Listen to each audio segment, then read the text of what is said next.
What does it feel like to have a pair of Yandere twin sisters? Adopted by a wealthy family, only to become their exclusive plaything. They fight over me. Ever since I was little, they've done all sorts of twisted things to me. The eldest sister forces me to wear the little lace dress she's already outgrown, painting my lips the brightest red she owns. Like she's proudly showing off her one-of-a-kind trophy, she drags me to her circle of friends, just to parade me around. The second sister's behavior is even more extreme, downright perverse. She steals the last layer of defense I've just taken off, stuffs it under her pillow, and hugs it while she sleeps.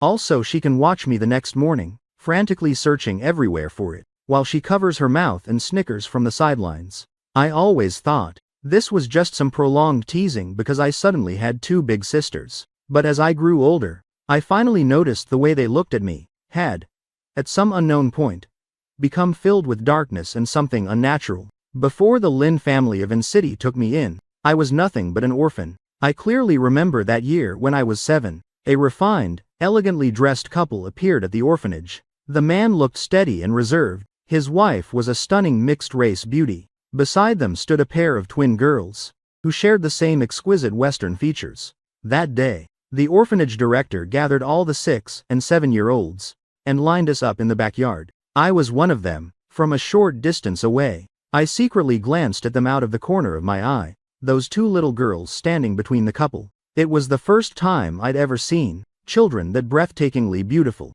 While the adults were talking, the girl on the right opened her big round eyes wide, and slowly sized up every child in the line. When her gaze landed on me, I was staring straight at them, completely unable to look away in time. The moment our eyes met, panic shot through me, and I instantly dropped my head, like a kid caught red-handed doing something wrong. Right after that, the director told us all to lift our heads. I obeyed and looked up. Out of the corner of my eye, I saw that same girl, tugging the sleeve of the one beside her, whispering something into her ear. At that exact moment, the beautiful woman gently bent down, and asked her two daughters, Yvonne, Cecilia, which little friend do you like the most? The moment the words left her mouth, the girl named Cecilia immediately pointed straight at me. But since several kids were standing together in that direction, even the elegant lady couldn't tell exactly who she meant at first. I clenched the hem of my shirt nervously, head bowed as low as it would go. I didn't want to be adopted at all. I was already used to life here, but fate never listens to what I want. A pair of pale, delicate hands suddenly grabbed mine. I looked up in shock, and saw that princess-like beautiful girl, standing right in front of me. She pulled me forward, and turned back to her parents. Mom, Dad, I choose him. I stared at the two adults in horror. My entire future rested in their hands at that moment. If they just said no, I could stay. Who would have thought the man would only lower his head, and ask the opinion of his other daughter? That girl glanced at me once, then smiled and nodded at her parents. And just like that, I became the playmate chosen by the two young misses of the Lin family. Little friend, what's your name? My name is Zhang Bai. And so I was taken to the Lin residence. Not only adopted, but I never even had to change my surname. The Lin family is located in the most exclusive, exorbitantly priced neighborhood of this villa, spanning several thousand square meters, is merely a tiny corner of the vast Lin empire. The man who adopted me, Lin Wenshan, is the head of the Lin family. His wife, Barbara, is half Chinese, half German. I timidly followed them into the villa. In the intimidatingly huge living room, Mr. and Mrs. Lin sat down on the sofa. The two little girls stood one on each side of them. Barbara spoke to me in fluent Chinese. Jiang, from now on, these two will be your big sisters. You three have to get along well, okay? She also told me to call her auntie from now on, and to call Lin Wenshan uncle. I nodded obediently. Auntie Barbara instructed a maid to show me to my room. On the way, the maid explained, the first floor is for the staff. The second floor holds offices and the study. The third floor is Uncle Lin and Auntie Barbara's bedroom. The fourth floor belongs to Yvonne Lin, and the fifth floor is Cecilia Lin's. Because of my arrival, another room on the fourth floor had been cleaned out, and became mine. I followed the maid up to the fourth floor of the villa. The room on the right was now mine. The instant the door opened, I felt like I had stepped into paradise. A huge, plush bed, an exquisite carpet, massive, beautiful windows. Even in my wildest dreams, I never imagined that one day I would live in a house more gorgeous than anything in the movies. After the maid left, Only then did I dare tiptoe onto the carpet. After a while I couldn't hold back anymore. I threw myself onto the soft bed and rolled around a few times. In my heart I thought, having a new home might actually be pretty wonderful. At dinner time, the 5 of us sat together, around a long dining table. The atmosphere was frighteningly quiet. Even though I knew the rule no talking while eating, no speaking while sleeping, I was still young and felt a little pressured. From that day on, I finally understood why Uncle Lin, he had gone out of his way to find a playmate for his 2 daughters. Because the couple was genuinely so busy, they were rarely home. And so, the time I spent alone with Yvonne Lin and Cecilia Lin grew longer and longer. I gradually came to understand their personalities. Yvonne was gentle and loved quiet.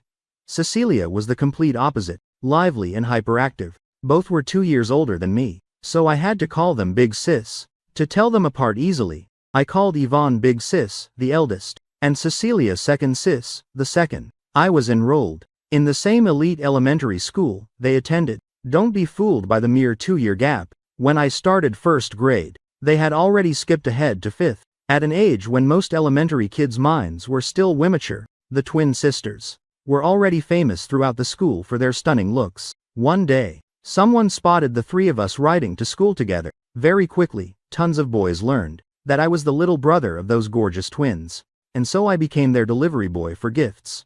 The only problem was, every time, I carried piles of snacks and love letters toward those 2 beautiful girls. Big Sis Yvonne would always smile softly and shake her head at me, while Second Sis, Cecilia, would mercilessly toss everything straight into the trash. If she was in a good mood, she'd even gather all the love letters into a pile and set them on fire for fun. Cecilia even threatened me fiercely that I was forbidden from ever bringing that garbage home again. Outside of school hours, I spent most of my time, as usual, trailing quietly behind them, silently being their playmate. Sometimes I'd sit with Yvonne in the study, reading together in silence. Once Yvonne sat cross-legged on the carpet, looked at me, and recited, "The Queen Mother of the West bears a child, whose name is Jiang Bai." She gently said to me, "Little Bai, I think your name comes from this line." Back then I didn't really understand. I just thought Big Sis was really wonderful. But other times, I'd be dragged off by Cecilia to play with her. Her favorite game was dressing me up like a Western doll, then happily spinning me around in her arms. After all, back then, I was still a short little kid who didn't even reach their shoulders, so as long as I obediently played along, everything was fine. On the villa's rooftop there was a music room. Besides reading, Yvonne loved going up there to play the piano. Whenever she did, I would always drag a little stool to the doorway and stare blankly at her back while she played. Her whole figure seemed to glow. At the age Cecilia was, Yvonne was already a dazzling little princess, and it was always at moments like these that Cecilia would suddenly appear. She'd sneak up behind me, cover my eyes, and make me guess who it was. I truly never understood how Second Sis Cecilia, an obvious genius with sky-high IQ, could never get tired of asking me that same stupid question. But every single time I played along and softly asked, "Who is it?" Cecilia never cared whether she disturbed Yvonne's playing. She'd always burst into exaggerated laughter, let go, and say with utter disdain, "So dumb, you still can't guess." And I'd just give her a silly grin. Yvonne seemed completely used to our noise, calmly continuing to play. The year I was in 3rd grade, they had already reached junior high at the affiliated elite academy. Junior high students suddenly seemed so much more mature, and the twins were no exception. The moment they entered the school, they instantly drew every boy's gaze and attention.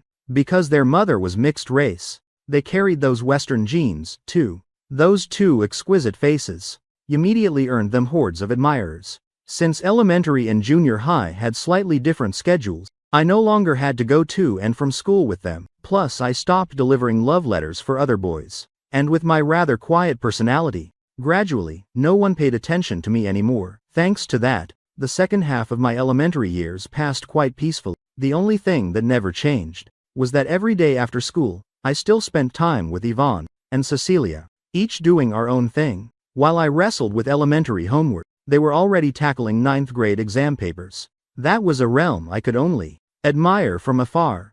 As heirs to the Lin fortune, they had received elite education from childhood. By 7th grade, They had already finished the entire ninth grade curriculum. Ninth grade problems were, to them, as easy as eating a side salad, though at the time I didn't understand why. During their 3 full years of junior high, they never skipped another grade. Clearly skipping would have suited their learning pace. Yet they didn't, obediently staying in junior high for the full 3 years. One day after Yvonne and Cecilia finished their 10th grade final exams, the free Uncle Lin called them into the study to talk. What exactly happened in that study that day? I had no idea. I only knew the conversation lasted a very long time. By the time the new semester started, Big Sis and Second Sis suddenly skipped straight to 12th grade. I was still in junior high, while my 2 sisters were already seniors. Once in 12th grade, they grew busier and busier. I often saw them filling out complicated foreign language documents that I couldn't understand at all. Yet even so, they still patiently carved out time to tutor me. It was also around this period that a small incident occurred. One day after junior high classes, as I was leaving school, a girl from the next class stopped me. Blushing shyly, she stuffed a pink envelope into my hand and ran off. I stood there stunned for a moment. I was already this old, and this was the first time I had ever received a pink love letter from the opposite sex. I casually slipped the letter into my bag, tucked between the pages of a book. When I got home that day, both Yvonne and Cecilia were there. They sat on either side of the sofa. Yvonne saw me and smiled her usual, elegant, gentle smile. "Little Bai, I'm free today. Let me help you with homework." I nodded, and like always pulled my books out of my bag. At that exact moment, the eye-catching pink envelope suddenly fell out, with a huge heart drawn on it. The air instantly turned awkward, freezing for several seconds. I reacted first, hurriedly reaching to pick it up, but another hand was faster, snatching the letter away. It was Cecilia. That was the first time I ever mustered the courage to try taking something back from Cecilia, but she didn't give me the slightest chance. She deliberately teased me, standing on tiptoe to hold the letter high above her head, her other hand already moving to tear it open. Flustered and embarrassed, I could only shoot a pleading look at Yvonne, but what I never expected in a million years was that the usually gentlest Big Sis would simply glance away indifferently, pretending she saw nothing. I had no choice but to keep begging Cecilia with my eyes, but after she quickly scanned the contents, her expression darkened slightly. I suddenly worried she might actually get angry, yet Cecilia only reached out and ruffled my hair, saying expressionlessly, "Love letter confiscated. Kids aren't allowed to read this stuff. Be good and go do your homework." I knew I could never win against Cecilia, so I felt a little dejected. After finishing my homework, I ran alone to the garden, sat on the swing, and stared blankly at the beautiful sea of flowers in front of me. As dusk fell, someone suddenly appeared behind me and gave the swing a hard push, sending it flying high. I yelped in fright, grabbing the ropes on both sides. A clear yet slightly malicious teenage girl's voice rang out darkly, "Jiang Bai." I whipped my head around in panic. Of course, it was Cecilia, only she liked calling me by my full name like that. Yvonne usually just called me Little Bai. "What are you hiding out here for?" Cecilia slowly eased her pushing. Once the swing stopped, I quickly jumped off, flustered as I explained. "The flowers in the garden are blooming so beautifully. I just came to look at them." Cecilia didn't press further, simply grabbed my hand and pulled me back inside while saying, "Come on, time for dinner." The next day at school, I ran into that same girl from the neighboring class again. She fidgeted with the hem of her uniform, giving me a shy little smile. Remembering the letter I never got to read, I shyly smiled back. But on the 3rd day after school, I saw her again. This time, the moment she spotted me, utter terror flashed across her face. She hurriedly looked away and fled as if her life depended on it. I was utterly confused. I walked out the school gate and headed, as usual, toward the waiting driver. From afar, I already saw the familiar black car. I walked over. Just then, the back door suddenly opened from inside. A beautiful young woman in a black athletic outfit, the black fabric making her skin look almost sickly pale, sat in the back seat, staring at me, the corner of her mouth curling into a breathtaking smile. It was Cecilia. She spoke, "Get in." Only after I climbed in did I notice Yvonne was sitting in the front passenger seat. Cecilia reached out with her pale fingers, casually hooked my bag, and tossed it disdainfully to the empty seat on her left. The moment the door closed, I suddenly felt them both incredibly close. I grew a little nervous. Maybe because it had been so long since I rode with them, and this space was so enclosed. Yvonne tilted her head slightly toward me, her perfect profile as dreamy as ever. Little by. We happened to have time today, so we came to pick you up on the way. Clearly, Yvonne and Cecilia were identical twins, yet somehow, I could always tell them apart instantly by their aura. I put on an "oh, I see" expression, and obediently answered, "Thank you, big sis." Cecilia immediately frowned. "And me? Why didn't you thank me?" I could only mumble, "Thank you, second sis, too." Only then did the girl beside me lift her chin proudly. But the very next second, she leaned in close and ruffled my hair like petting a puppy. "It's just picking you up from school. What's there to thank?" I gave her a faintly resentful glance. For a few seconds, the window rolled down, and I gazed outside. The rest of the ride passed in silence. Today was rare. Uncle Lynn and Auntie Barbara were actually both home. After dinner, Yvonne and Cecilia were called into the study again. Auntie Barbara smiled at me very gently, telling me to go rest early. I nodded obediently, returned to my room unusually early, and even locked the door. Since it was still early, I pulled a book from the shelf and read. I don't know how long I read, but when I looked up, the moon was already high. Under the clear night sky, a breeze slipped through the cracked window, gently brushing my face. I closed my eyes, savoring this rare quiet moment. Just then, there seemed to be an extremely soft knock at the door. I almost thought I'd imagined it. After a few seconds, seeing no reaction from me, the person knocked once more. Unsure who it was, I went to open the door. A figure slipped inside quickly. It was Yvonne. We looked at each other. In those always beautiful, gentle eyes of hers, there was, for once, a trace of confusion. She pulled me to sit on the carpet together, clearly wanting someone to talk to. She murmured softly, "Little by, I feel a bit lost." Back then, I didn't fully understand her, but I guessed. Big sis must be upset about something. Not knowing how to comfort her properly, I clumsily wrapped her in a big hug. Big sis is the best. I had only hugged her for a few seconds, and was about to let go, when unexpectedly Yvonne suddenly hugged me tighter. Only after a long while did she release me, gently patting my head. "Little by, it's so good to have you here." I still didn't understand exactly what was so good about me.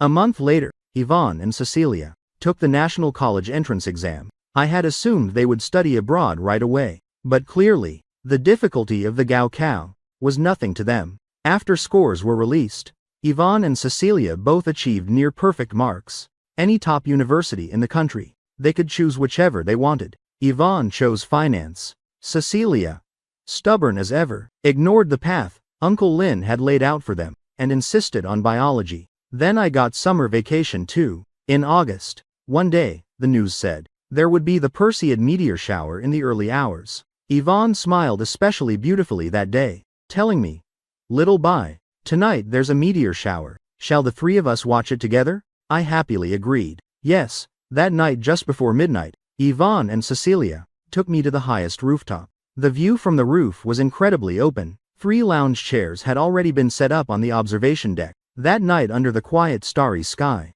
Yvonne and Cecilia lay on either side of me, on the lounge chairs. When the Perseid meteors streaked across, I was so excited I forgot who I was, shouting, "Big sis, second sis, hurry and make a wish." Both girls froze for a moment, not reacting, so I closed my eyes first, clasped my hands, and made a wish myself. When I opened my eyes, I secretly glanced left and right, and saw Yvonne and Cecilia also had their eyes closed. They weren't clasping their hands, but looking at their profiles. For some reason I felt they looked deeply reverent. Maybe they were making wishes, or maybe just resting their eyes. Summer vacation had only just begun 2 weeks, summer, and I had already finished all my summer homework. For the remaining days, in the mornings, Cecilia loved dragging me to play her weird little games. In the afternoons, I would usually sit quietly reading in the music room by myself. Yvonne would sit beside me, silently playing the piano.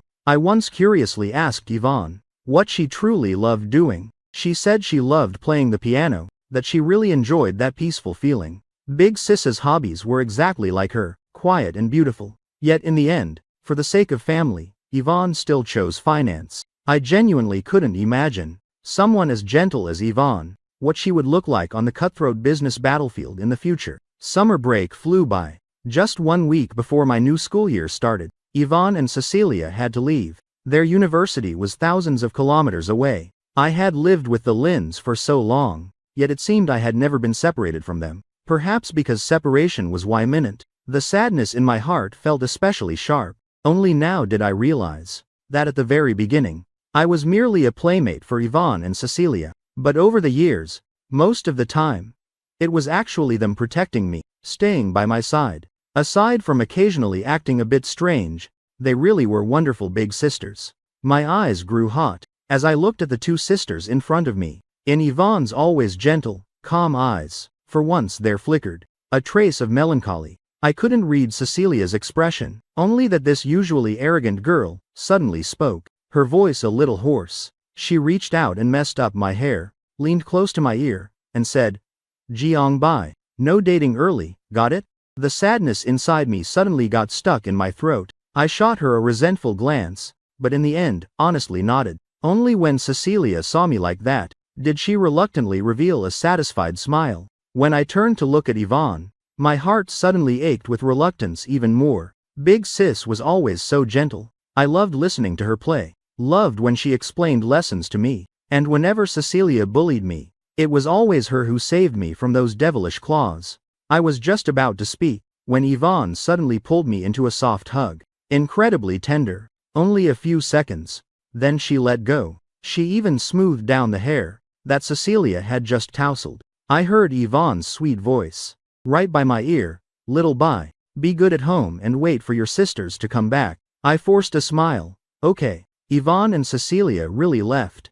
I felt like life suddenly became empty, a huge piece missing. Uncle Lin and Auntie Barbara were often away too. In this enormous villa, aside from the maids, it was just me. At first, my heart felt hollow. When they first started university, they still called home, often in the evenings. Every time I would wait very seriously, by the phone, listening to their voices. Yvonne always spoke in her gentle tone, telling me fun stories from campus. It made me start looking forward to university life myself, while Cecilia always acted stern, asking if I was being good at home, and insisting I tell her anything interesting that happened recently. What interesting things could I possibly have? After they left, my days became even more colorless. I'd hum and haw for ages and still have nothing to say. So sometimes both of us would fall silent, just like that, until we could even hear each other breathing. After a long while, Cecilia would softly say, "Jiang Bai, go to sleep, be good." As a result, their very first university break, neither came home. They apologized profusely, telling me they couldn't make it back this time. Yvonne was double majoring, buried in coursework. Cecilia spent all day in the lab, swamped. By Lunar New Year, Uncle Lin and Auntie Barbara did come home. We ate New Year's Eve dinner together. Later I overheard Auntie Barbara talking with Uncle Lin, and only then learned that before the sisters left for university, Uncle Lin had set strict academic goals for them. He said if they didn't complete the university tasks, they weren't allowed home. Honestly, I deeply admired them. 1 year turned into 2, time slipping by day after day. In the blink of an eye I was almost done with high school. Oh right, after starting high school I shot up in height. I figured the next time I saw Big Sis and Second Sis, they'd probably only reach my chest. Academically, I wasn't a genius like Yvonne and Cecilia, so I could only study diligently to make up for it, putting in more effort than others, just to have a chance at a decent university. These 2 years, Yvonne and Cecilia grew even busier, calling home less and less. I myself was buried in practice exams every day, completely oblivious to the outside world. Their 18th birthday was still spent at school. Unlike other wealthy families, Uncle Lin didn't throw them any grand coming-of-age ceremony. Still, the adult gift from Uncle Lin and Auntie Barbara was an enormous portion of the Lin family assets down to the last cent. That day I heard they finally had time for a video call, so I hurriedly rang them. The call connected, and Cecilia's slightly hoarse voice came through, yet excited. "Hello." I paused a second, then asked, "Second Sis, can you put it on speaker?" She agreed instantly. After a few seconds of silence, I said very sincerely to them both, "Big Sis, Second Sis, happy birthday." They were the Lin heirs. They lacked for nothing, and everything I owned had been given by the Lins. I had racked my brain over what to give them, In the end, I hand-knitted 2 scarves and 2 pairs of gloves, one set for each. I heard the city where they studied got winter very early, and it was bitterly cold. Counting the days, the packages I mailed should arrive today. At that moment, it seemed Yvonne had taken the phone. Big Sis's gentle voice came from the other end. Little by, we received the scarves and gloves. I really love them, thank you. Cecilia chimed in from the side. This young lady loves hers too. I smiled. Big Sis. Second Sis. I'm glad you like them. I suddenly remembered something, and said softly, Big Sis. Second Sis, wishes come true especially well today. If you have any wishes, hurry and make them. A few seconds of silence on the other end, then Yvonne's sweet voice. All right, I'll listen to little by. We'll make our wishes properly today. Mixed with Cecilia's yeah, got it. And city was also starting to get cold, and I was already wearing thick coats. I never in a million years expected that just 1 month after their birthday, they would suddenly come home. It was December, exactly my 16th birthday. Yvonne and Cecilia just came back like that, 2 tall, stunning mixed-race beauties, standing right in front of you. How does that feel? Only then did it hit me that Big Sis and Second Sis really look like adults now. They had grown up. Their facial features had become even more strikingly refined and breathtakingly beautiful. But the moment they opened their mouths to speak to me, I felt as though those 3 years had changed nothing at all. Yvonne said, Little by, you've grown so much taller. Cecilia was still on her tiptoes over there, stubbornly insisting on measuring herself against me. That day, Uncle and Aunt were both home, and our family, separated for 3 whole years, finally sat down together for a long overdue reunion dinner. Yvonne and Cecilia were incredibly generous, dragging me out to buy piles upon piles of gifts. Only then did it truly hit me that the wool scarves and gloves I had knitted were honestly nothing worth mentioning. That night, after another 3-year gap, the 3 of us once again lay on the lounge chairs on the observation deck, gazing at the stars twinkling in the night sky. The difference this time was that they had truly grown up. The fleeting shadows that occasionally passed through their eyes were now things I could no longer read. This time, Yvonne and Cecilia stayed home for just 1 week before leaving again. They headed straight abroad. They had already finished their entire undergraduate programs early. Now, as directly admitted graduate students, they were heading to Country W and Country M to study at 2 of the world's top universities. These past few years, their strides had been far too fast, so fast that all I could do was watch their backs disappear into the distance. As for me, I continued living the ordinary yet busy life of a high school senior. Because of the time difference between Country W and Country M, coordinating calls with my sisters became extremely difficult. On top of that, they were even busier than they had been in undergrad. Many times I had no idea just how late Cecilia had stayed up, waiting for daytime on my side of the world just to call me. There was one time, her voice over the phone was exhausted and hoarse, and she said, I'm so tired. She also said, Jiang Bai, I miss you a little. I was stunned for a moment. Second Sis, I miss you too. Then I quickly added, you have to eat properly over there, and take good care of yourself. Cecilia suddenly let out a very low laugh from deep in her throat. The sound curled around my ear, both tingling and tickling. Jiang Bai. Just stay good, and wait for me to come home, understand? As always, I obediently agreed to whatever they said. Yes. Yvonne in Country W had taken countless beautiful landscape photos, and meticulously compiled them into an album just for me. The very last page held a handwritten note from Yvonne. Her handwriting was as elegant and beautiful as she was. Little by, Country W is stunning. If you like it, I'll bring you here one day. Night after night I flipped through those breathtaking foreign landscapes, and my heart grew more and more eager for the vast world outside. The day my college entrance exam results came out, both Yvonne and Cecilia were glued to their phones, waiting anxiously for news from my side. The moment they heard I had done pretty well, they were both overjoyed, taking turns congratulating me and celebrating for me. Only then did it belatedly dawn on me how embarrassing that was. These 2 genius prodigies had actually been nervous, for the very first time over my scores. My college entrance exam results were right on target, just enough to get me into a solid local first-tier university. It all felt a bit unreal. At long last, I had successfully passed the first major hurdle of my life. In September, I officially stepped through the gates of university. I enrolled in computer science. As it turned out, the entire department had a severely imbalanced male-to-female ratio. This was my first time living in a dorm, a 4-person room. My roommates were all pretty easy to get along with. Besides me, there was one local guy, and the other 2 had come from nearby cities.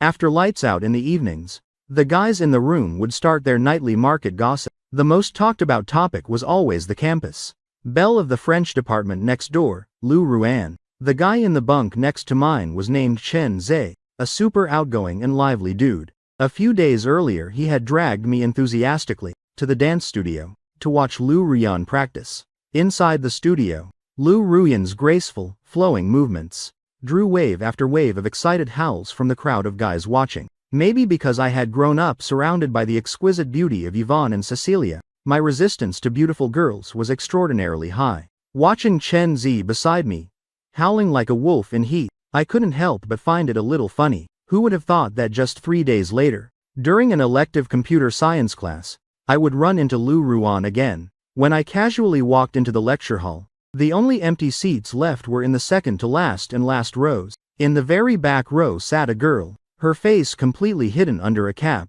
Without thinking too much, I took a seat in the second to last row. Halfway through the class, the professor handed out a survey for us to fill in. Just as I was about to start writing, someone gently poked me from behind. Confused, I turned around, and the girl in the back lifted her face. It was actually Lou Ruan. She looked a little shy as she asked to borrow a pen. I turned, grabbed one from my pencil case, and handed it to her. She very politely said thank you. As class was about to end, Chen Zi texted me, telling me to wait for him at our usual spot, so we could grab dinner. I was in a bit of a rush, so I just told the girl behind me straight, "You don't need to return the pen." Later when I told Chen Zi about it, he clutched his chest and stomped his feet, howling, swearing that next semester, he would definitely pick the exact same elective as me. That elective only met once a week, yet for the next several weeks, I kept coincidentally running into Lou Ruan. She always managed to sit remarkably close to me. One time while class was in session, I looked up, and accidentally locked eyes with Lou Ruan, who had been glancing my way. She immediately turned her head away. Only then did I notice she was sitting diagonally in front of me. After that, those kinds of coincidences kept happening, and I started bumping into her in other places around campus too. Chen Zhe kept winking and nudging me, asking if the campus belle had taken a shine to me. He asked what I thought about it. I shook my head, thinking to myself, how could that possibly be true? The computer science department wasn't exactly short on handsome guys, and among the boys chasing Lou Ruan, there were tons of really good-looking ones. I was just an ordinary guy, and I didn't think I had that kind of charm. In December, I celebrated my 18th birthday at university. I went karaoke with my roommates, had a nice dinner, and happily let the day pass. Though Uncle Lin and Aunt Barbara weren't in N City, they still transferred a huge sum of money into my card and sent birthday wishes. I stared at the long string of zeros, suddenly realizing with full clarity that I was now 18. I couldn't just comfortably enjoy everything the Lin family gave me for the rest of my life. At 10 that night, a video call from Yvonne came through. I hurriedly ran out to the balcony to answer. On the other end, Yvonne had dark circles under her eyes, clearly exhausted, but the instant the call connected, she tilted her head just like she used to in the music room years ago. Smiling at me with that same gentle, breathtaking beauty, she said to me, "Little Bai, happy birthday." In those deep, beautiful eyes of hers, a strange light suddenly flashed. Then, almost to herself, she murmured, "Happy coming of age." I happily chatted with Yvonne for a long time. Cecilia's call came through right after. She rarely talked to me for so long. Finally, she softly said, "Jiang Bai, happy birthday." This was the first time Cecilia had ever called me by my full name like that. The moment I heard it, something felt off. But very quickly, it also felt relieving. The birthday gifts from Big Sis and Second Sis were, as expected, extremely direct. Yvonne gave me a house registered solely in her name. Cecilia gave me a supercar. Even though I didn't even have a driver's license yet, by the time they had come of age, they already personally owned massive amounts of assets. I frantically tried to refuse, but it was completely useless. I decided I would figure out how to handle this once they returned home. Things that ordinary people would have to struggle their whole lives to obtain, they could casually give away as gifts. I was painfully aware of the enormous gulf that existed between me and my sisters. I knew that sooner or later I would have to leave the Lin family, perhaps in the not-too-distant future. After all, the Lin family's obligation to raise me had, on this 18th birthday, technically been fulfilled. In the blink of an eye, second semester of freshman year arrived. Yvonne's graduate program in Country W was coming to an end. Cecilia's was the same. Lately they had been extraordinarily busy, and we hadn't spoken in a very long time. During this period, Lu Ruan suddenly began openly pursuing me. This left a lot of the guys who liked her heartbroken and confused. They couldn't understand, and honestly neither could I, why Lu Ruyan had chosen me, from childhood until now. Aside from that one love letter, Cecilia had crushed in the bud back in middle school. It seemed no other girl had ever shown interest in me. I was a bit flustered, and had no idea how to interact with the opposite sex. So every time I faced Lu Ruan, I instinctively avoided her. One weekend in August, Lu Ruyan asked me to study with her at the library. I hesitated for ages but eventually agreed. The library was very quiet, and we each read our own books. When we finally left the library, I received a call from Aunt Barbara, telling me to come back to the villa for dinner that night. All the polite refusals I had prepared for Lu Ruan never got the chance to leave my mouth. It looked like I really didn't have time today. I could only politely say goodbye to her, briefly explaining that I had to go home. Unexpectedly, Lu Ruyan said she wanted to walk me home. I truly never imagined there were girls who walked guys home. I was about to refuse, but then thought better of it. Dragging this out forever wasn't a solution either. This would be the perfect chance on the way back to make everything clear with her. So the two of us took the subway, changed buses several times, and finally reached the road that led directly to the villa district. Night had completely fallen, and the golden streetlights on both sides of the road glowed brightly. Lu Ruyan and I walked side by side down that road. After I finished gently rejecting her, the lively girl in front of me scratched the back of her neck and still resolutely said everything she wanted to say. And because of that, I learned some things I had never known before. Lu Ruan said that the first time she saw me in that elective class, the moment I turned around, she had inexplicably developed feelings for me. She said she had observed me for a very long time. After that, every shared class, she would deliberately look for where I was sitting, and then seat herself nearby. As for all those later chance encounters around campus, they had all been orchestrated by her. I was completely stunned. I never would have guessed that what I thought were coincidences had actually been Lu Ruyan actively approaching me. After she finished speaking, we had already reached the entrance to the villa district. I stopped walking. This is far enough. Lu Ruyan smiled brightly. Jiang Bai, I really like you, but I respect your decision. If one day you suddenly realize how great you are, you can come find me anytime. I looked at the sincere girl in front of me, and returned her smile. You're an amazing girl, and one day you'll definitely meet someone worthy of your feelings, someone who is meant for you. We looked at each other and smiled. She seemed to feel relieved. So, can I at least get a consolation hug? Before I could answer, Lu Ruan gently hugged me. The hug lasted only a second. Then she quickly stepped back 2 paces, waved at me. Goodbye, Jiang Bai. With that, she turned and left. Feeling as if a weight had been lifted, I turned around and walked toward the main gate of the villa. But I had only taken a few steps when suddenly, a strong force yanked me into the bushes beside the road. I was so frightened I froze. Immediately after, a beautiful, pale hand covered my mouth firmly. The grip was still relatively gentle. The moment I turned my head, I met a familiar pair of peach blossom eyes. It was actually Cecilia. When had she come back? The tall, stunning girl in front of me stood slightly on tiptoe, leaned close to my ear, and slowly breathed 3 words. Don't make a sound. I obediently nodded. The instant I escaped Cecilia's hold, someone suddenly embraced me from behind. The person gently rested their head on my right shoulder. A soft yet intoxicating female voice sounded behind me. Little Bai, you've been naughty. Yvonne was here too. My joy finally overpowered my fear. I turned around. Yvonne slowly straightened up. After another full 3 years apart, Yvonne's and Cecilia's features had become even more profoundly striking. Their exquisite beauty now fully matured. Just Wymagen, 2 top-tier Western mixed beauties, standing one on each side of you, slowly closing in until you're trapped between them. What kind of experience would that be?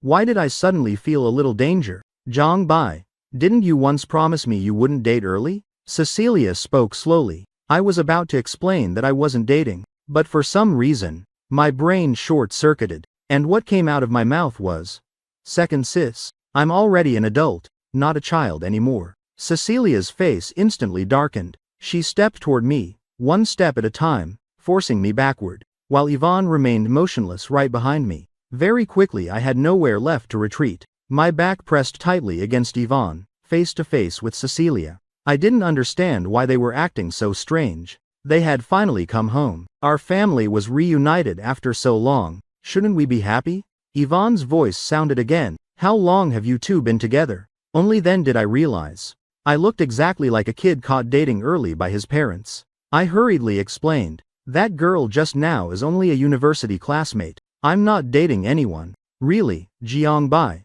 Cecilia suddenly reached out, pulling me away from Yvonne's side. Really? I nodded vigorously. Once she received my firm answer, the strange, tense atmosphere from moments ago instantly dissolved. In the end I followed behind Yvonne and Cecilia, and together we walked into the house. It turned out they had arrived early that morning. They had deliberately asked Aunt Barbara to keep it a secret, wanting to surprise me. The whole family happily enjoyed a warm dinner together. After the meal, Uncle Lin announced that 1 week from now, there would be a welcome home gala for Yvonne and Cecilia. It would also serve as the occasion for the two Lin family heirs to officially debut in high society. The party would invite many prominent figures from the business world, and I was required to attend. A week flew by in an instant. In the blink of an eye, the weekend arrived. I said goodbye to my roommates and walked out the school gate. The moment I stepped outside, I spotted an eye-catchingly bright red supercar. The window slowly rolled down. On the driver's seat, the beautiful woman turned her head toward me, waving happily. It was Cecilia, enduring all sorts of curious stares from passing students at the gate. I tried to act natural as I walked over and got in. Yvonne wasn't with her this time. I took the passenger seat. Cecilia drove fast and steady. Very quickly, we pulled up in front of a high-end private club. The moment I followed Cecilia inside, a line of smiling staff was already waiting. Cecilia casually gestured, and I was immediately whisked away for a full makeover. They took care of me from head to toe. Then different stylists started doing my hair and dressing me. I don't know how much time passed, but finally, my transformation was complete. Looking at myself in the mirror felt incredibly strange. They had given me a clean, sharp hairstyle that still looked effortlessly handsome, paired with a perfectly tailored black swallow-tailed suit. I looked far more mature. Feeling pleased, I walked toward Cecilia, who was waiting on a nearby sofa. Only then did I discover that big sis Yvonne had arrived at some point. Yvonne and Cecilia had also finished their own styling. The moment I saw them, it felt like I was feasting my eyes on pure visual perfection. Elegant, exquisite gowns, worn by twin campus belles. When Yvonne and Cecilia saw me, something strange seemed to flicker in their eyes. Yvonne spoke first. "Little Bai, you look so handsome." Cecilia said nothing, only giving me a mysterious little smile. By the time we returned to the villa, the party was just about to begin. I tried to slip away but failed, and ended up being dragged by Yvonne and Cecilia up to the second-floor balcony overlooking the ballroom to prepare. Downstairs in the hall, the murmur of conversation gradually grew louder. I don't know how long we waited, but finally, the main event began. All the grand chandeliers suddenly went dark, leaving only a single moving spotlight shining on the spiral staircase from the second floor. I had originally planned to stay upstairs and let Yvonne and Cecilia descend and give their speeches first. Then, once the crowd thinned a little, I would sneak down afterward. Who would have thought that Yvonne and Cecilia would each take one of my arms, linking theirs through mine? And just like that, I had no choice but to go with the flow, escorted by the twin sisters on either side, slowly descending the grand staircase, step by step toward the stage below. When the spotlight finally bathed us from above, I felt a little nervous. Yvonne seemed to sense my tension, reaching over with her free hand, and gently resting it on mine in reassurance. It took forever to reach the side of the stage, and at last, I managed to free myself from them, slipping down a side staircase into the main hall. I was definitely not joining Big Sis and Second Sis for their speeches, perhaps because everyone already knew the Lin family had an adopted son. When I mingled into the crowd, No one threw curious glances my way. I blended among the guests, quietly admiring Big Sis shining radiantly on stage.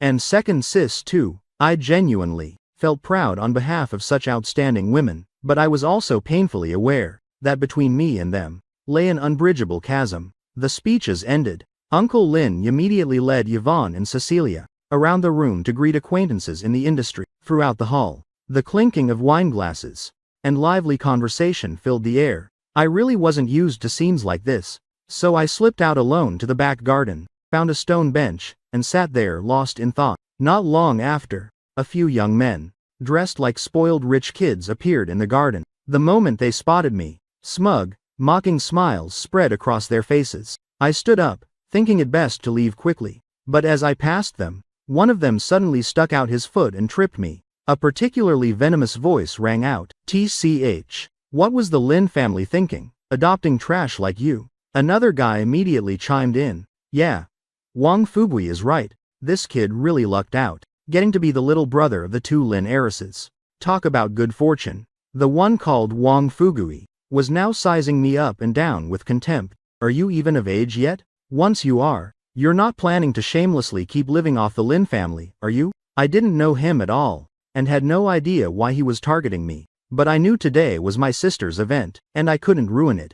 I swallowed my anger, intending to push past their circle and leave, but they kept closing in, determined to provoke some reaction from me, even though I knew perfectly well that I would eventually leave the Lin family. At that moment, some nerve was struck, and I stubbornly refused to acknowledge them. I obstinately tried to force my way through. Right then, the guy named Wang Fugui shoved me hard. I stumbled, crashing to the ground. A sharp pain shot through my ankle. I grimaced. Even a worm will wriggle when stepped on. I was about to grit my teeth and stand up. Suddenly, a familiar yet cool fragrance drifted over. A gentle hand helped me up. I turned and saw Yvonne. Cecilia was with her. Cecilia was still holding a glass of red wine, having apparently just come from the hall. She glanced at me once, then walked straight toward the group of guys.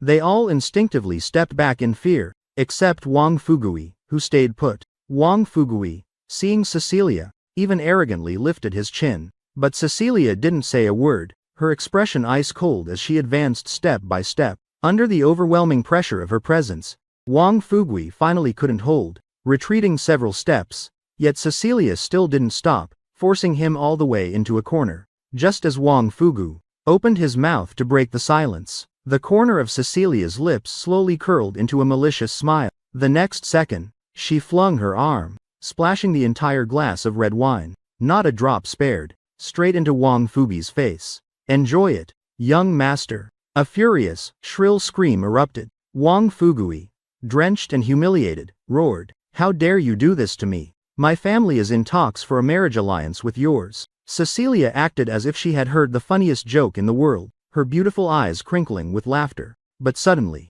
her smile vanished, and she snarled at Wang Fugui. "Then starting right now, give up any hope.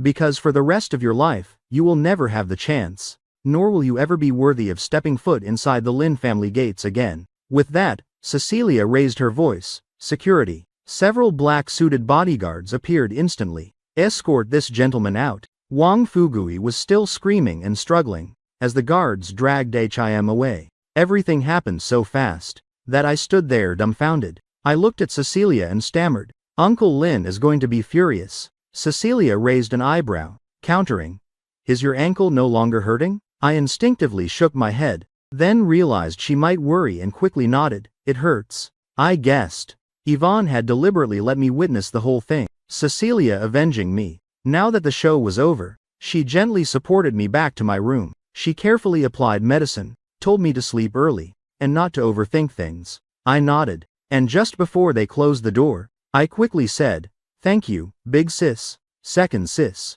Only the next day did I learn that Cecilia had indeed enraged Uncle Lin last night by treating a guest that way, especially since the other party was a potential marriage alliance candidate for her or Yvonne. He had scolded her for being impulsive, and why amateur. After all, the Wang family held considerable status in Incite. But once Uncle Lin heard the full story, he stopped scolding Cecilia. In the end, a man of that character was indeed unworthy of the Lin family, in Uncle Lin's eyes. And no matter how upset the Wang family was, they didn't dare openly oppose the Lins. Not to mention they were clearly in the wrong. The incident at the party thus passed without further waves. I took one day off to rest my foot at home, then returned to campus. But that day recovering at the villa, I truly experienced the highest level, most devoted pampering from my two sisters. Even now, thinking back, it still sends an inexplicable shiver down my spine. Previously on weekends I had mostly stayed at school, but now that Yvonne and Cecilia were back, I had to return to the villa every week for dinner. Yvonne had started interning at Lin Corporation. Cecilia had joined a research institute. They were usually extremely busy, but every weekend, they always carved out time to eat with me. Perhaps because I had really grown up, I suddenly became aware of the need for boundaries between men and women. So whenever Yvonne or Cecilia tried to be physically affectionate, I instinctively pulled away. After a few times, they seemed to notice, but neither of them ever said it out loud. Days passed like that, one by one, until the second semester of my second year, when an unexpected event shattered this superficial calm. It was another weekend. The whole family was gathered in the grand living room. Uncle Lin suddenly asked me warmly whether I was dating anyone. Yvonne and Cecilia both shot their gazes toward me at the same time. I was caught off guard for a moment, hurriedly shaking my head in denial. Uncle Lin nodded slightly, then glanced at Aunt Barbara. Aunt Barbara smiled gently and said to me, "Jiang Bai, the Du family knows that our Lin family has a wonderful son, and Uncle Du would like his daughter to meet you. What do you think?" I was stunned. For a moment I didn't understand what Aunt Barbara meant, but someone reacted before I could. It was Cecilia. She was the first to leap up from the sofa in protest. "No way." Her shout startled me so much I jumped up too. Uncle Lin's face darkened, and he looked at her. "This has nothing to do with you." But the moment he finished speaking, Yvonne uncrossed her legs and calmly said, "I also disagree." Uncle Lin turned his gaze to her. "Reason?" The Du family's circumstances are hardly impressive, and in recent years, they've gotten involved in several shady businesses. They're like a tiny boat in a storm. One wrong move and they sink. The Lin family cannot go down with them. Uncle Lin raised a hand, cutting Yvonne off. He told Yvonne and Cecilia to follow him to the study. I stood there dumbfounded and flustered. Aunt Barbara told me to go rest in my room first. I nodded, walking back to my room in a complete daze. It took me a long time to realize they were trying to set me up on a blind date. What was I supposed to do? At dinner, Cecilia sat across from me. I noticed a clear red mark on her cheek. After dinner, as we went upstairs, I walked behind her. At the corner between the 4th and 5th floors, Cecilia suddenly grabbed me, yanking me up to the 5th floor. She dragged me into her room without a word. I finally couldn't hold back and asked, "Second sis, your face." Cecilia let out a soft HMH. Not sure what she was thinking, then said, "Come here and put medicine on me." She took the first aid kit from the drawer and handed it to me. I hurriedly took it, found the right ointment, and applied it to her face as carefully and gently as I could. We were so close enough that I could almost hear her heartbeat.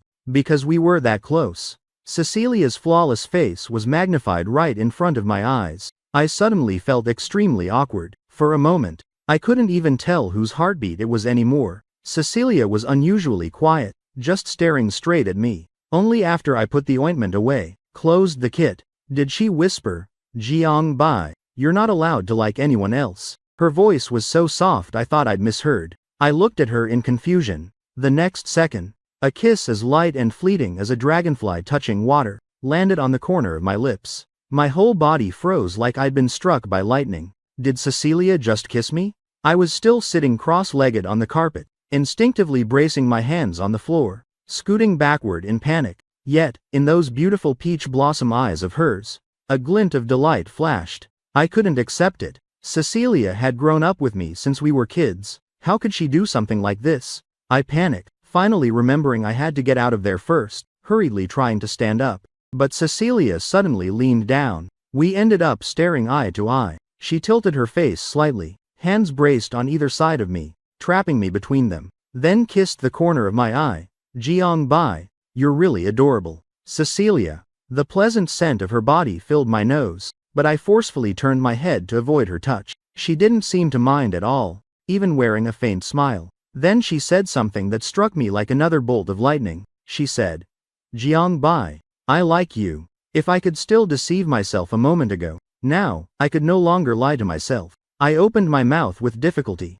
my voice hoarse. Why? The Cecilia in front of me felt both unfamiliar and terrifying. Cecilia gently pulled me into her arms, stroking my hair one strand at a time, as if comforting a frightened puppy. But a chill crawled up my spine. She rested her head on my shoulder, murmuring, "Because I personally chose Zhang Bai, you'll always belong to me. Do you still remember that night of the meteor shower? I made a wish. My wish was for Jiang Bai to stay by my side forever. I couldn't take it anymore. Gathering all my strength, I shoved the beautiful woman in front of me away. In Cecilia's eyes, for once, genuine hurt and pain surfaced. But I only wanted to escape. I stumbled down the stairs, rushed back to my room, and locked the door. My whole body felt hazy. I didn't dare think about anything. I just wanted to use sleep to escape reality. Tomorrow, the moment dawn broke, I would leave this place immediately. Perhaps the shock was too great. I quickly fell asleep. In the middle of the night, a sudden downpour started, thunder and lightning roaring. I couldn't sleep soundly. In my half-dream state, I felt a soft hand, gently brushing across my face, sliding from my forehead, down to my eyes, then my cheeks. Finally, that cool hand stopped at my lips, lightly rubbing them. Was it a dream? Why couldn't I wake up? Right after that, another loud thunderclap boomed outside the window. Boom! I jolted awake in terror. I shot upright in bed, breathing heavily in panic. Last night I forgot to close the curtains. A flash of lightning tore across the night sky, illuminating half the room. And because of that, I saw someone standing in my room, or rather, right beside my bed. I was so scared I couldn't make a sound. Just as I was about to scream, that person reached out a slender, soft hand, and clamped it tightly over my mouth. A familiar cool fragrance hit me. It was Yvonne. "Little Bai, be good, don't make a sound." I was terrified out of my wits, only able to nod frantically. How did she get in? Her warm breath was right in front of my face.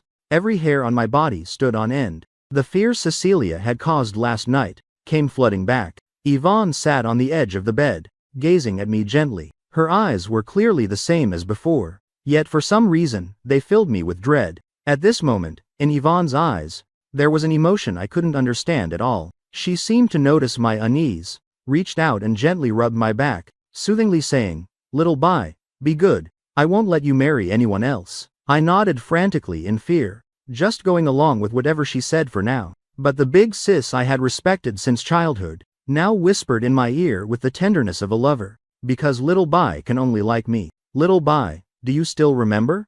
On the day I came of age, you told me to make a wish, said it would definitely come true. But my wish has always been Little Bai." My heart started pounding wildly. I was so scared. Luckily, Yvonne didn't do anything more extreme. She just softly coaxed me to lie back down, then left. I squeezed my eyes shut, listening to the door open and close.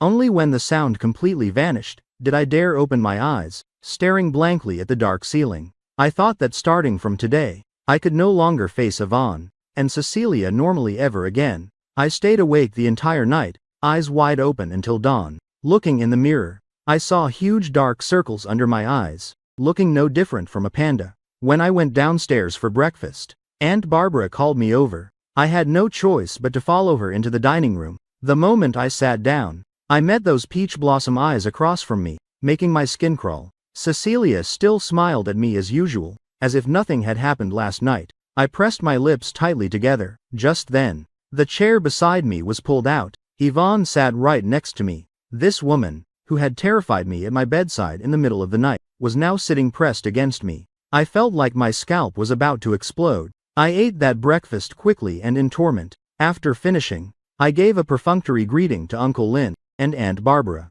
then hurriedly fled back to school. Uncle Lin never mentioned the blind date with the Du family's daughter again. For a whole week at school, Yvonne and Cecilia sent me countless messages. The Lotno called me countless times. I didn't reply to a single one. I just wanted to avoid everything. We were family. This absolutely could not happen. In the blink of an eye, it was Saturday again. Aunt Barbara called urging me to come home. I made up an excuse about club activities and rehearsal, refusing. Sure enough, the moment I hung up, calls from Yvonne and Cecilia came flooding in. I coldly watched the flashing names on the screen. and simply turned my phone off. By afternoon, Chenze went out with old friends. The other two roommates were glued to the library. I was the only one left in the dorm. I was bored scrolling on my phone, when suddenly a notification popped up, saying I had a package, telling me to pick it up at the school gate. I remembered. I had ordered some stuff online a few days ago.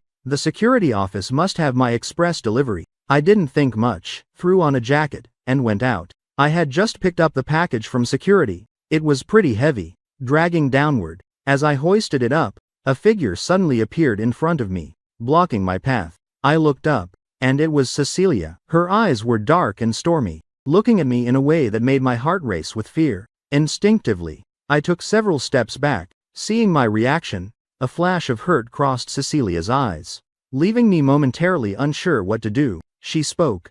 Jiang Bai, I'm here to take you home. I strongly resisted. I already told Aunt, I'm not going back this week. She just kept staring at me and said, Jiang Bai, be good. At that moment, people were coming and going at the school gate, some already pointing and whispering about us. Stalemate wasn't a solution. I had no choice but to follow her. Fine, whatever. Uncle and Aunt were still home. Worst case, I just wouldn't sleep at the villa tonight. I directly opened the back door and slipped in, wanting to keep as much distance from her as possible. Cecilia clearly paused for a moment, but said nothing, got into the driver's seat herself, and started the car. The inside of the car was extremely quiet. I don't know why, but a wave of intense drowsiness suddenly hit me. I desperately shook my head, reminding myself not to fall asleep right now. But my eyelids grew heavier. I couldn't fight it, and eventually passed out. When I regained consciousness, I was lying in a huge, unfamiliar room. My whole body was limp, completely drained of strength. This place was definitely not my room at the Lin Villa. What the hell was this place? The entire room was decorated in Nordic style, not much furniture, but everything looked exorbitantly expensive. At that moment, the door opened and Cecilia walked in. I hurriedly asked her where we were. A strange smile hung on her face. I couldn't even call her second sis. Panic and fear surged inside me, a very bad premonition rising. Sure enough, her next sentence confirmed my worst fear. Jiang Bai. This is the home I prepared for just the two of us. Terrified, I immediately jumped off the bed, rushed to the window, and saw I was on the third floor. The view outside showed. This was an entirely different villa I had never seen before. Cecilia slowly closed in on me. I could only keep backing away, until my back hit the cold wall. No escape. She suddenly reached out, gently placing her hand over my heart, smiling extremely happily, without hiding anything. Jiang Bai, you ignored me for a whole week. I missed you so much I thought I'd die. But you've been very naughty. No choice, I had to come personally to bring you home. I brought you here because you belong to me alone. I'm not sharing you with Big Sis. The way she looked at me made me deeply uncomfortable. I roared. Cecilia, have you gone insane? She raised her hand and continued. Do you know, Jiang Bai, back then you always followed Big Sis around like a little tail. Even then I was already very unhappy. I wanted in your eyes to be the only one forever. I didn't understand why back then, only later did I realize. That feeling was called jealousy. Her words terrified me. Instead, she used a very gentle tone to coax me. Jiang Bai, don't be scared, I won't do anything to you. I just want to wait. Wait until the day you love me. I shook my head desperately, but it was completely useless. She still forced me back step by step. Finally, my legs gave out and I fell onto the bed. She took the chance to lift my legs onto the bed, even tucked me in and told me to rest more. As soon as Cecilia left, I immediately got up, using the last of my strength to search the entire room. But I couldn't find my phone anywhere. Furious, I yanked open the bedroom door, ran barefoot downstairs. The ice-cold floor made me shiver. Cecilia was sitting on the living room sofa, holding a cup of coffee, about to take a sip. Her eyes swept from my head to my toes, finally, stopping at my bare feet. Her brows instantly furrowed. She strode over to support my weak body. I couldn't even struggle. She pressed me down onto the sofa, turned and disappeared for a moment. When she came back, she was holding a pair of white fluffy socks and slippers. She crouched down, gently put the socks on me, then the slippers. I glared darkly and asked, "Tomorrow is Monday. I have classes. When are you letting me go?" She sat beside me and said, "Don't worry. I already requested leave for you. So, All you have to do is stay obediently by my side. I knew I needed to stay calm right now. So I said, then where's my phone? You can at least give me my phone back, right? She raised an eyebrow, and actually took my phone out of her pocket, handing it to me. I was wondering why she was suddenly so agreeable, a tiny spark of joy flickering inside. But the moment I turned it on, I froze. No signal at all. Cecilia pretended to be considerate and added, I forgot to tell you. The signal in this villa has been completely blocked. Plus there are bodyguards all around outside. I shot up, stumbled toward the front door, only to discover the door was locked tight, impossible to pull open. Cecilia leisurely walked up behind me and asked, Jiangbai, what do you want for lunch? I'll go cook for you. I glared at her with pure hatred, but deep down I also knew, if I wanted to fight them, I needed strength. Cecilia made a table full of food. Seeing my distrustful expression, she picked up chopsticks and tasted a bite of every dish first, then looked at me with innocent eyes. I gritted my teeth, shoveled a few bites of rice, then returned to the sofa to keep thinking of a plan. Just then, the doorbell suddenly rang. Cecilia frowned deeply and went to open it. The person standing outside was actually Yvonne. How did you find this place? Cecilia's face instantly darkened, her tone full of displeasure. My dear little sister, if you could think of it, don't you think I could too? Yvonne's voice remained as gentle as ever, but to my ears, these twin sisters now sounded no different from demons. Yvonne ignored Cecilia and walked straight toward me, smiling ever so softly. Little Bai, long time no see. It's only been a week. Long time my ass. I cursed inwardly, too lazy to acknowledge her. I got up, walked around both of them, and went upstairs to my room alone. Yvonne's appearance was truly the real beginning of my nightmare. I didn't know what kind of agreement the two sisters had reached. In short, from that day on, they returned to the old routine from childhood, taking turns spending time with me. Yvonne occasionally had to go to the company. Cecilia sometimes had to go to the research institute. Only when both were out could I breathe a slight sigh of relief. I truly couldn't accept that the family bond I had always believed in, the sisters I had called for so many years, had suddenly become so obsessive and terrifying. This villa had no signal. The main gate couldn't be opened. I could only wander the house like a ghost. There was a landline in the living room, but it could only receive calls, not make them.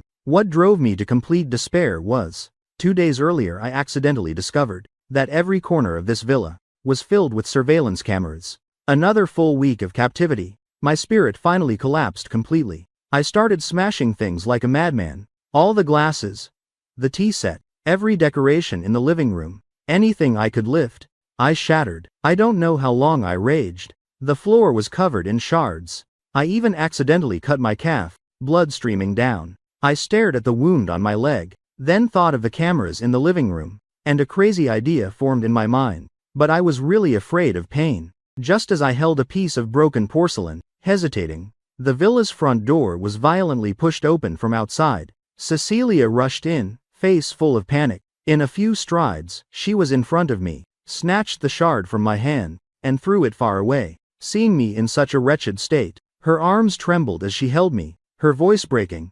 Jiang Bai, I was wrong. Please don't do this, okay? The bond of more than 10 years as siblings, to say it didn't hurt would be a lie. But, Cecilia, how on earth did we end up here? Yvonne rushed back very quickly too. From that day on, all the furniture in the villa was replaced with materials that couldn't break no matter how hard you smashed them. The kitchen was directly locked throughout the entire house. Not a single object that could cause injury remained. The two of them also began 24-hour surveillance, the two taking shifts staying at the villa. At some point, a grand piano appeared in the villa. Yvonne would play for me like in the old days, trying to soothe me with music, but I stubbornly covered my ears, refusing to hear a single note. Sometimes while she was playing, she would suddenly walk over, hug me, and say, "Little Bai, be good." I coldly pushed her hands away. "Don't touch me." A flash of hurt crossed those gentle eyes, yet she kept the same soft smile, slowly drawing closer. She bent down slightly, very restrained, and lightly kissed my forehead. That breathtaking mixed-race face was right in front of me. I was so angry my face turned red, only able to glare at her. Yvonne looked at me, suddenly, smiling, as if deeply satisfied. Only after a long while did she say, "Little Bai, I'm sorry." I turned my head away, completely unwilling to look at her. At night, Yvonne and Cecilia sat one on each side, sandwiching me between them, as if secretly competing over who could treat me better. One said, "Little Bai, whatever you want to eat, I'll make it right now." The other immediately countered, "Jiang Bai likes my cooking, I'll go prepare it now." I replied expressionlessly, "The food you make, I'll never get used to." I paused, then added, "Not just the food, you too as well." The atmosphere instantly turned extremely eerie. I continued, "Let me go. That would be best for all of us, wouldn't it?" Cecilia's eyes reddened. "But Jiang Bai, if I let you go, will you ever come back?" "Probably not." A feeling I couldn't name flashed through my heart, but I still stood up decisively and walked away. Not long after, my bedroom door opened. Yvonne walked in. I looked at her with full resistance. She walked straight to my bed. I immediately burrowed under the blanket, refusing to see her. The room fell silent again. After a while, I heard footsteps, then the door opening and closing. Yvonne had finally left. I was suffocating from the heat, hurriedly threw off the blanket to breathe, only to have a beautiful face suddenly appear right in front of mine. I was startled and couldn't dodge. Yvonne smiled enchantingly. "Little Bai, all is fair in war." Before the words finished, she leaned close to my ear. Then, a tingling sensation spread from my earlobe. She actually bit me. I struggled uncomfortably. Yvonne held me tightly through the blanket. The next second, gentle kisses slowly trailed from the corner of my eye to my cheek, finally stopping at the corner of my mouth. "Little Bai, last time I already wanted to do this." Yvonne smiled, those eyes that had always been gentle, now overflowing with tenderness. The way she looked at me was like gazing at the rarest treasure in the world. My mind was still blank. When the bedroom door was violently shoved open, Cecilia stormed in, catching the exact moment Yvonne's lips left mine. She furiously marched over, grabbed Yvonne with one hand, and dragged her out of the room. The room was left with only me again. I leaned against the headboard in a daze, staring at the ceiling, my whole body numb. So when Cecilia returned, I had no reaction at all. Her face was terrifyingly dark, and she even locked the door behind her. She strode up to me, but seeing my lifeless state, she seemed a little flustered. Cecilia reached out as if to touch me, but pulled back immediately. "Jiang Bai." I looked at her, only managing 3 words. "I hate you." I don't know if those words provoked her, but the beautiful demon in front of me revealed that familiar wicked smile, the one she used to tease me with. But this time was different. Her eyes were bottomless, black, hiding things I couldn't understand. She said, "Jiang Bai, hating me is fine too." Before she pounced, I had learned my lesson, reached out to push her away. But she was faster, instantly, grabbing my wrists. Cecilia pinned both my hands, a smile in the corners of her eyes. "Jiang Bai, go ahead and hate me." I don't know where she produced a silk scarf, swiftly tying my hands together. I could only stare at her in horror, unable to move. She looked almost reverent, kissing every inch of me. That appearance was both like trying to cover something with her own marks, and like declaring ownership. The night wind blew, making the roses in the villa garden rustle endlessly. In the darkness, that demonic sentence still echoed in my ears. "Jiang Bai, choose me your big sis." Early the next morning, rescue suddenly arrived at the villa. I don't know how Aunt Barbara found this place, but she really did bring several black-suited bodyguards, and stormed in. Right in front of Yvonne and Cecilia, they took me away, brought me back to the Lin villa. The car drove far away, the villa that had imprisoned me for over 10 days, gradually shrinking in the rearview mirror. I glanced back through the window. Yvonne and Cecilia were both chasing outside, but were blocked by the tall, strong bodyguards. The moment we entered the villa, Uncle Lin was sitting sternly in the headseat. He had clearly been waiting a long time. Aunt Barbara led me over, sat me on the sofa. The main door behind us closed. To be honest, this was the first time I faced the 2 elders who had raised me alone like this. The moment Uncle Lin saw me, he said directly, "Little Bai, the Lin family has wronged you." I couldn't react in time, my face pale. Aunt Barbara, sitting beside me, quickly patted my back gently, as if to comfort me. Uncle Lin continued, "Little Bai, actually, back then, when the girls refused to skip grades, I told them if they didn't obey, I would send you away. Only then did they agree to skip. It's also my fault for not noticing the dark thoughts of those 2 disobedient children." He paused, then went on, "Before I had planned to arrange a good marriage for you. If the Du family didn't work, there were other options. But I never imagined those two brats would dare do something so outrageous. Finally, he got to the point. Given your current situation, for your sake, and for the stability of the Lin family, I want to send you abroad to study. Will you agree? I was stunned. In my mind, countless images of them flashed by in an instant. Yes, as long as I stayed here, I would definitely become an insurmountable obstacle between the two Lin heirs. Uncle Lin would never allow this to happen. The two outstanding successors he had poured his heart into raising could not be ruined by this. And I myself no longer wanted to be caught between them. They had once been my closest sisters. Finally, I heard my own voice, very soft. Yes, I'll listen to Uncle. Aunt Barbara sadly stroked my head. The Lin family's efficiency was terrifying. By that very afternoon, all school procedures were completely settled. The moment I got my phone back, I immediately messaged my roommates in the group chat. They were all shocked. After all, I had just taken leave for over 10 days, and suddenly announced I was going abroad. Chen Zhe even messaged me privately to ask what happened. I only explained briefly that there was a family emergency, so I decided to do this. Finally, Chen Zhe sent Zhang Bai. It was great knowing you. Wish you all the best with your studies abroad. I sent a thank you emoji, then put the phone away. That night, I was drinking tea in the living room with Aunt Barbara and Uncle Lin. The villa's front door was suddenly pushed open. Bodyguards were escorting Yvonne and Cecilia inside.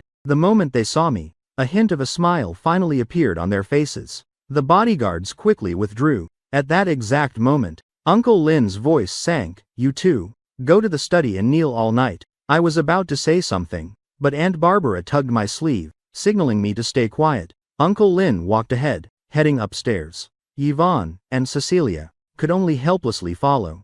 Before leaving the living room, both turned back, giving me a deep, long look. In that instant, I suddenly, as if for the first time, understood something in their eyes. It was an emotion I had never been able to comprehend before. A dark, profound attachment. Perhaps even in their dreams they never imagined this would be our final meeting. Because my flight was tonight, not long after Yvonne and Cecilia were locked in the study, I said my final goodbye to Aunt Barbara. Then I dragged my suitcase, got into the car waiting at the door, and was taken to the airport. The process of going abroad was unbelievably smooth, without any hiccups.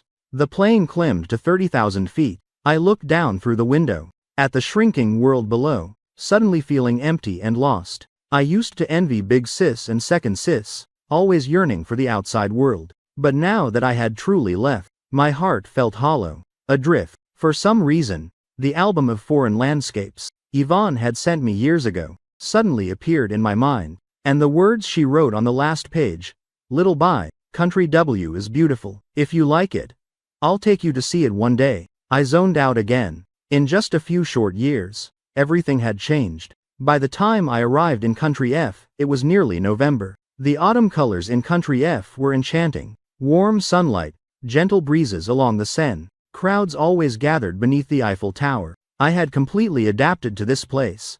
At my new school in Country F, I met quite a few Chinese international students like myself. On weekends, we often hung out together. Life was quite rich and fulfilling. Once everything settled, I found a part-time job near campus, also earned a school scholarship, and finally, my life became sustainable. After coming to Country F, I took all the pocket money I had saved over the years, plus the extra Aunt Barbara secretly gave me, and sent it all back to her. The last time Aunt Barbara contacted me, she asked how I was doing lately. She worried I was suffering alone abroad. I repeatedly assured her I was fine. Before hanging up, Aunt Barbara told me Uncle Lin had completely blocked all information about me. Yvonne and Cecilia would never find me, so I should live my new life with peace of mind. My daily routine became a straight line of 3 points: school, part-time job, and my apartment. Days were busy but fulfilling. I no longer dwelled on the past, only letting it linger briefly in my life.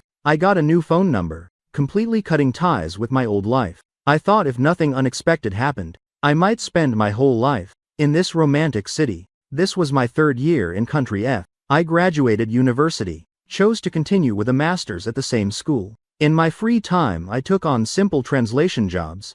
My language advantage made it easy. With these, my life went quite smoothly. Everything had fallen into place. I made new friends, started listening to new foreign songs, and experienced many things I had never seen before. Oh right, during this time 2 or 3 local French girls pursued me. I politely turned them all down, told them, for the next 2 years I had no plans to date, but thanked them for liking me. French people are quite straightforward. They didn't mind being rejected. They even sincerely said to me, "Jiang Bai, you're great.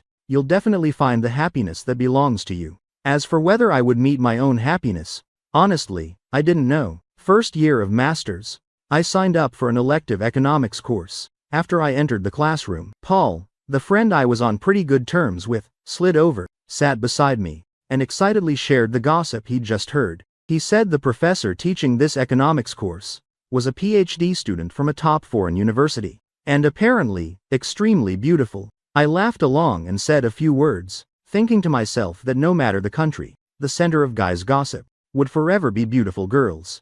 I stopped chatting, took out my books and notebook to prepare for class. Before long, the classroom was packed. A tall woman in a windbreaker walked in right as the bell rang, gracefully stepped onto the podium. I heard the guys around me let out uncontrollable sighs of admiration, so I looked up too, and saw a woman who made my blood run cold. It was Yvonne. Around her neck was a knitted scarf, crudely made, completely mismatched with her elegance. I stared at that scarf and felt it looked familiar. Then I remembered. It was the one I had hand-knitted for her years ago. In that moment, all the memories I thought I had buried long ago came rushing back. A chill instantly crawled up my spine. Why was Yvonne here? Wasn't she supposed to be at Lin Corporation headquarters? How could she have found me all the way here? I stole a quick glance at her, hurriedly raised my book to hide my face.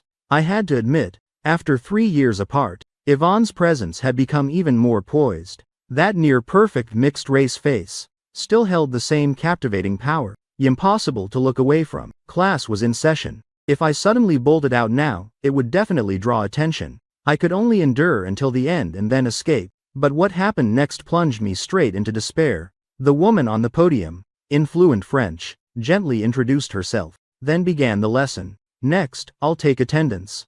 My heart thudded, a very bad feeling rising. She held the name list, called a few names. Students below answered one by one. I thought attendance was over. Unexpectedly, she deliberately paused on the podium, then said, "Last one, Jiang Bai." I didn't dare respond. 1 second, 2 seconds of silence.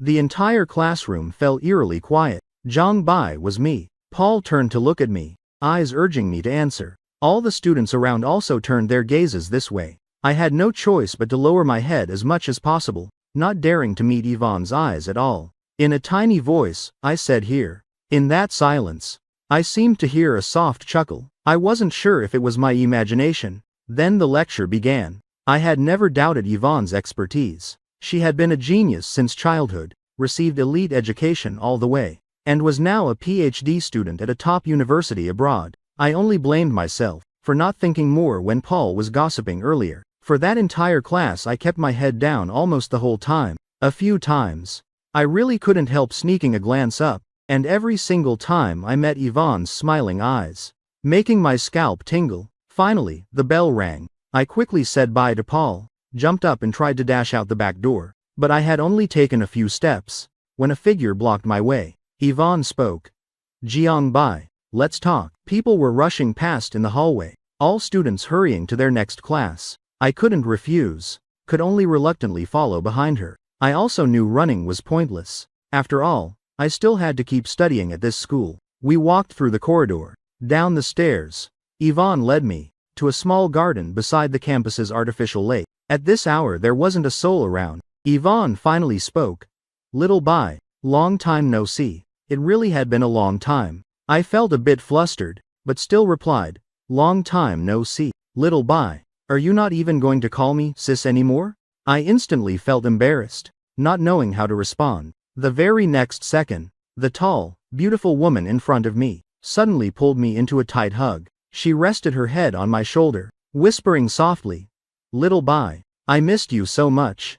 I pushed her away and stepped back, saying calmly, "From now on, let's each live our own lives well." I saw, in those once gentle eyes of Yvonne, pain gradually appearing. For some reason, My own heart ached too. I looked at her and said word by word, "Big sis, I hope in the future, you can find true happiness that belongs to you." With that, I turned and walked away. Before I got far, from behind me came the gentle voice I had heard countless times. "Little Bai, we still have plenty of time." I fled the campus in panic, rushing to my part-time job. That evening after work, I dragged my exhausted body back to my familiar little apartment. Today's events had been too sudden. I wasn't prepared at all. At least only Yvonne had shown up. I took the elevator up, just a dozen more steps to my door. But today was different. In front of the empty apartment next to mine, several moving boxes were piled up. Looked like someone was moving in. Only now did I remember.